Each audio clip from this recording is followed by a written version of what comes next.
when you picture Dubai, the images that come to mind are just breathtaking, right? Absolutely. The incredible innovation, the super towers, this sense of limitless opportunity.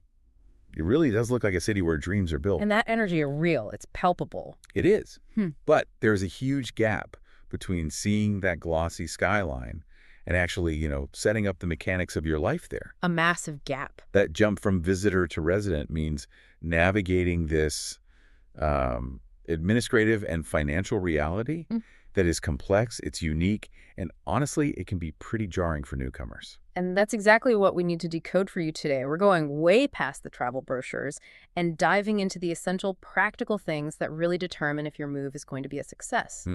Our sources give us this deep look at the logistical bottlenecks, the specific paperwork you have to handle before you even arrive, the very unique housing market, and the cultural shifts you need for just day-to-day life. Okay, let's unpack this. We have to start with that administrative wall, because that initial excitement can just, well, it can evaporate when you realize you need a very specific set of documents, all certified in a precise order, just to get started. The primary step, the absolute foundation of everything else, is securing the right long-term residence visa. Right. For the majority of people moving for work, this is the employer-sponsored route. Your company handles most of it, but the key thing is your residency is tied directly to your job through that sponsorship system. But the sources also make it clear that sponsorship isn't the only door. What about, say, for entrepreneurs? Right. For them, you're looking at needing specific commercial licenses, approvals, all before the visa process even properly begins. And for investors or retirees, those paths exist, but they're gated by really significant financial commitments from the get-go. Like multi-million dirham property purchases or just huge bank deposits. Exactly. And once that visa process starts, the clock is ticking towards the most critical piece of ID you'll own, the Emirates ID. The master key to everything, I've heard. It really is. You can't open a bank account, sign a utility contract, register a car, or even get a long-term phone plan without it. And getting it isn't instant. Not at all. It requires the residency visa to be stamped in your passport, and then medical checks and fingerprinting after you arrive. The whole thing can take weeks, which impacts everything else you need to do. Which makes that pre-arrival document prep completely non-negotiable.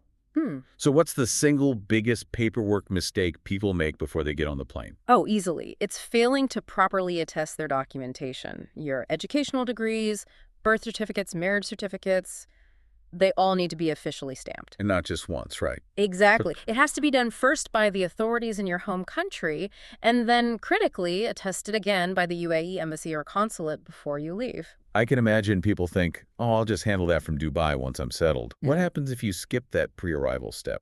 It becomes a logistical nightmare. You're looking at weeks, maybe 4 to 8 weeks of delays, international courier fees, multiple layers of verification, maybe even needing a power of attorney back home. Wow. It just stalls your entire life. You can't finalize your job registration, maybe you can't enroll your kids in school. That one step, getting the attestation done beforehand, is the ultimate time saver. That is solid, crucial advice.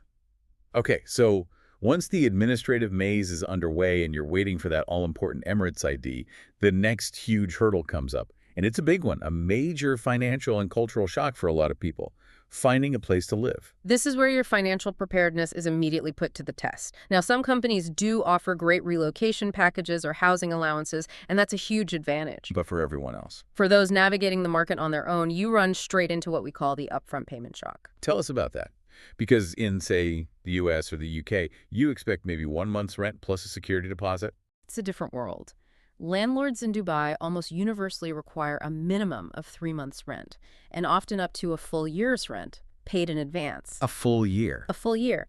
And it's not usually a simple bank transfer. It's handled through a series of post-dated checks, PDCs. Ah, PDCs. This is where that logistical catch-22 we sort of hinted at becomes a real problem, isn't it? It is. To write those checks, you need a local bank account. And to open a bank account. You need your finalized residency visa and your Emirates ID. So you have this gap where you need to pay rent to get your legal rental contract, the Ijari, but you need the Ijari and your ID to get the checkbook to pay the rent. So you have to arrive with a lot of liquid cash. A substantial amount, yes, to bridge that period. And what's the risk with these PDCs? It's not just a bounced check fee, I take it. Absolutely not. Historically, bouncing a check in the UAE has been a very serious legal offense, potentially even a criminal one. While the laws have evolved, the need for the funds to be available on that specific date is ironclad. It just raises the stakes for the tenant dramatically. So given that huge commitment and the waiting period for documents, a temporary solution that's better than a hotel seems, well, essential. It becomes critical. And this is where options like service departments are just a perfect strategic middle ground. A way to sort of ease into things. Exactly. They give you the space and amenities you need, like a kitchen and a proper workspace, without needing that long-term Adari contract or a stack of PDCs right away. It buys you time to get your ID, set up your bank, and really check out neighborhoods before you sign a huge long-term lease. It's a strategy that a lot of professionals and corporate teams rely on. That sounds like a vital way to de-risk those first few months. So once you are ready to commit, the legal contract is called the Ijari. What exactly is that? The Ijari is the official registration of your tenancy contract with the Dubai government, specifically with ARI-RA, the Real Estate Regulatory Agency. It's mandatory. You need it to connect your utilities. And what are the upfront fees people should budget for beyond that massive rent check? Okay, so you're budgeting for three main things. First, the annual rent, paid via those PDCs. Second, a security deposit, usually 5% of the annual rent, which is refundable. If you leave the place in good shape. Right. And third, the agency fee. That's usually between 2 and 5% of the annual rent, and that part is non-refundable. Wow. So just to get the keys, you need cash for the deposit, the agency fee, and you need your new bank account ready to cover that first big check. That is a substantial financial barrier to entry. It is. Preparation is everything. And as for where people live, the market really caters to every lifestyle. You have the high-rise luxury of places like Dubai Marina or JBR. A very lively social scenes. Right. Stunning but expensive. Then you have the more spacious, family-focused villa communities like Arabian Ranches. And for budget options with good city access, you might look at older apartments along Sheikh Zayed Road. Here's where it gets really interesting. Because once you've cleared the money and the paperwork hurdles, the actual rhythm of daily life requires this fundamental adjustment. It starts with the work week. That's right. The first thing you have to do is forget Monday to Friday. The standard work week in Dubai is Sunday to Thursday. So the weekend is Friday and Saturday. Yes, with Friday being the main day for prayer and family time. How does that affect someone working with teams in, say, Europe or North America? It creates a pretty tricky overlap problem. When it's Friday morning in Dubai and you're starting your weekend, most of the Western world is just wrapping up their week. And then when they're off on Sunday, you're back at your desk. Exactly. It means your prime window for international communication is really compressed into, say, Tuesday through Thursday. It takes real planning to manage that disconnect. Now, moving to culture, Dubai is this incredible global melting pot. Yeah. Something like 85% of residents are non-UAE nationals. But it's still a Muslim country with very specific expectations. And respecting those local customs is paramount. It's part of the deal of living there. While it's generally a very tolerant place, certain behaviors are strictly controlled. This means, observing a basic dress code. Like what? Covering your shoulders and knees in public places like big shopping malls or government buildings. Beaches and hotel pools are more relaxed, of course, but you cover up again as soon as you leave that area. And the laws around public behavior are particularly strict, which can be a surprise for a lot of people. Indeed. Alcohol is strictly limited to licensed venues, hotels, clubs, certain restaurants. Public intoxication is a very serious offense with severe penalties. And public displays of affection should be kept to a minimum. Things that might be common in your home country just aren't done in public spaces there. The city is incredibly safe, with very low crime, but that safety is maintained by strict adherence to these sconces. We should probably also mention Ramadan. That's a huge annual shift. It is. During the holy month, the entire city's rhythm changes. Eating, drinking, or smoking in public during daylight hours is forbidden, out of respect for those fasting. Work hours are often shorter, and the city comes alive at night with incredible iftar meals after sunset. You just need to be aware of that cycle. Okay, shifting to logistics. Getting around the city. The Dubai Metro is famously clean and efficient, great for beating traffic. But what if you want to drive? A lot of expats do prefer the freedom of driving. But once you have your residency and your Emirates ID, your foreign license is only valid for a short time. You must get a local driving license from the RTA, the Roads and Transport Authority. And is that just an easy swap for everyone? No, and this is a crucial point. There is a list of approved countries whose citizens can just swap their license after an eye test. And if you're not on the list? If you're not on that list, you have to go through the full process. Theory classes, tests, and practical driving lessons, which can be a long and expensive process, so you need to check that RTA list right away. Good to know. And if not, there's always taxis and ride sharing. Abundant and reliable. Uber and the local equivalent Careem are everywhere. Let's pivot now to our final segment, really grounding the financial realities here. We've talked about the huge upfront housing costs, but what about the day-to-day cost of living? It's a major factor. Rent is, without a doubt, the biggest cost. It can be 30, even 40% of an expat's income.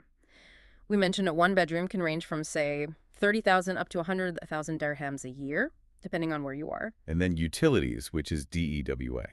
Yeah. We all know it's hot, but how do you budget for an expense like air conditioning that fluctuates so much? Well, the sources suggest budgeting between maybe $116 and $580 a month.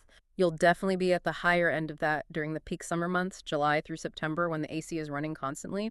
It's not a luxury. It's an absolute necessity. Right. And what about just, basic groceries? Because the big draw is a tax-free salary, but that doesn't mean much if the cost of living eats it all up. A very good point. A lot of food is imported, so prices can be higher than in many Western cities.